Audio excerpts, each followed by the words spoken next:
This is the first video in a series where I'm going to deep dive into hurdle technique and do it step by step and at a practical level so it's actually helpful for young hurdlers and coaches. Because let's face it, most of the videos out there are showing elite hurdlers. But does that really help you? Most athletes don't look that way. So I want to get down to reality. So let's go. This first video is going to focus on the start to the first hurdle. I'm not going to get into the starting block position because there's already a lot of good content out there about this. I'm going to take the first step out of the blocks all the way to going to the hurdle. So let's look at it. So I'm going to use this athlete as an example to teach from. His name is Jack, and at the time of this video, he had just finished his senior year in high school, and he was one of the top hurdlers in his state, running about a 14.1 in the 110s, so a lot better than average. So this is pretty ideal here. What you want to see is a nice full extension on this leg. We should be able to draw a straight line from his foot, through his knee, through his hips, and his shoulder, and his head. And you want to shoot for that lean to be about 45 degrees. Jack's actually a little more excellent than that, and he's under 40 degrees. Other things to look for here is the lower leg. This angle here usually will be the same angle as the body. His is out a little bit more, and you would see the back arm swinging just like this, and that shows a lot of power coming out. And also having the front arm bent like this is pretty exceptional.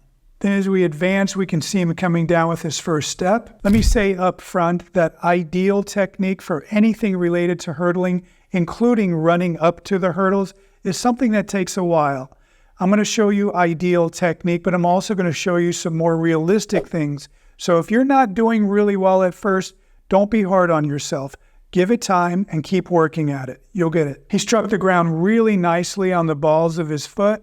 His knee is well ahead of his ankle. This is what we call a negative shin angle, which is ideal. And also, and equally important, is when their feet strike the ground, you want their foot moving back into the track. What you don't want is it jabbing or stabbing into the track, because that is actually a braking action. And now as we see him move to the next step, ideally we see what we call a low heel recovery with this foot here. Jack is pretty exceptional, and you're not going to see this very often where the toe is actually dragging there. On most of your athletes, the heel is going to come up back here, and that's to be expected. But as they get older and they get better, you want to teach a lower heel recovery. And then here we see the second step. Again, he's ready to strike the ground on the balls of his foot. And what I want you to notice is as it strikes the ground, it's actually going to be moving backwards into the track. That's ideal. That means you had no braking action and you're only pushing backwards to help push you forward. There it is. And you can see he's still falling forward. And here he goes to his third step and another good step right here. And as we pick up his last 3 steps going into the hurdle, you can see that he's still striking the ground with his foot moving back, no braking action, and still with this negative shin angle where his knee is in front of his foot. That's really good. Second to last step right here, same thing. Last step going into the hurdle, a smaller step, what we call a cut step. Ideally, he's going to strike the ground again with his foot moving back. Very, very difficult to do. Even the elite hurdlers, this is something that they work on, and you only see really great example of these typically at the elite level. Your better hurdlers are doing really well to get their shins straight up and down, or maybe slightly their knee leaning back, but somewhere in there is kind of what your ideal is. I'm going to show you examples in a bit where most athletes are really reaching out on their heels in this last step, but this is a really good example of what you want to eventually get your athlete to, right here. So you can see here, this is more of a flat foot. Not bad, actually pretty good. His shin is not straight up and down, leaning back a little bit. So again, pretty good. Ideally, he would have this shin straight up and down. And all of this is really so we have no braking action from the starting block all the way to the first hurdle. And again, not something you typically get with the average new hurdler. I'm going to show you a lot of examples here. So here's a more common example of what you'll see from a high schooler. You can see that he's coming out of the blocks pretty nice. Didn't push off as hard off this back foot. He is, though, striking the ground nicely on the balls of his feet. He's getting them underneath him a little bit more, which is, again, pretty common because he wants to have the balance, but doing a nice job overall. Here we're looking at some middle schoolers who are probably better than average, and you can see a lot of the stuff that I was already talking about. Already having a nice drive out of the blocks with the straight back leg. The arm position is very similar to what the older kids were doing.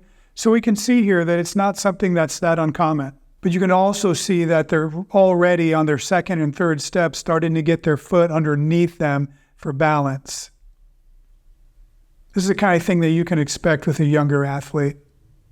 But these guys are doing pretty well. And you can see here as they take their last steps into the hurdle, they're starting to get their legs out in front of them, landing on their heels, putting on the brakes, because subconsciously they don't have the confidence to go low and fast over hurdle. So they're really wanting to slow down in order to get under control, but also get in a position so they can jump up to get above the hurdle and not get hurt. So here's a high school girl here. You can see she's getting her lead foot out pretty much underneath her. This is pretty common, again, because she's wanting to have her foot underneath her to get the balance, not having the confidence to push back very hard. But again, is doing a nice job of staying on the balls of her feet, having pretty decent shin angle, but popping up pretty quickly to get into a more of an upright running position. And as we see her get towards the hurdle, she starts to slow down, take smaller steps, and you can see her reaching out and putting on the brakes, wanting to get it under control before she goes over the hurdle. You can see this is a pretty common theme. So while most elite hurdlers don't look up at the hurdle right away, they might wait for their third, fourth, or fifth step before they look up.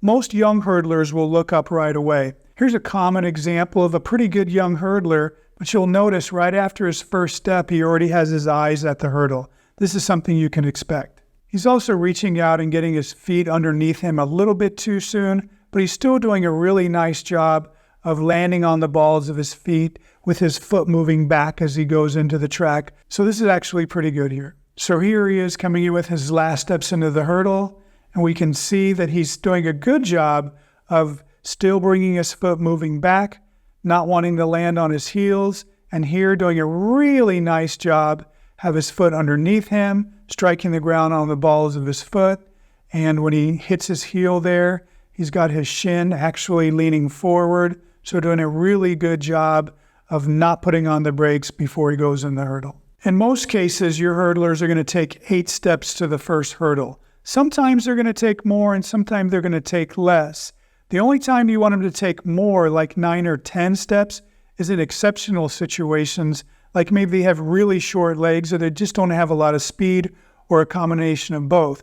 The more common time is when you actually have young hurdlers who are forced to work at like high school spaces, and there's no way that they're going to make it to the hurdle in 8 steps, so 9 or 10 will work. Here's an example of a little cutie here who's a young hurdler doing a really great job, and she takes 9 steps going into the hurdle, but this is a time where it actually makes sense. If this girl keeps it up, she's going to have a great future as a hurdler. As for taking 7 steps to the first hurdle, I've already put out a few videos of that, and you can see on my YouTube channel. But in general, that's usually reserved for somebody tall, long-legged, and very fast. That's it. In my next video next week, I'm going to talk about the lead leg and ascending the hurdle.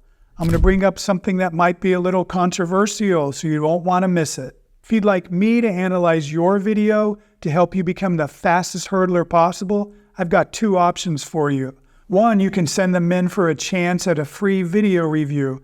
Each week, I select 5 of the ones that I get, and I analyze them on my live stream show. Now, these are quick little versions of what I do in my virtual coaching, which is the second option. In my virtual coaching sessions, you get my undivided attention. You'll send me in your video and any questions that you have, and I will do everything I can to answer all those questions and give you good guidance and coaching advice to really help you reach your goals. And I try to turn those around in 24 hours, and they're guaranteed to help, so you don't want to miss out. In addition, if you want to learn anything else about hurdling or how I can help you, you can go to my website at acemethodcoaching.com. I look forward to helping you. Coach Ace out.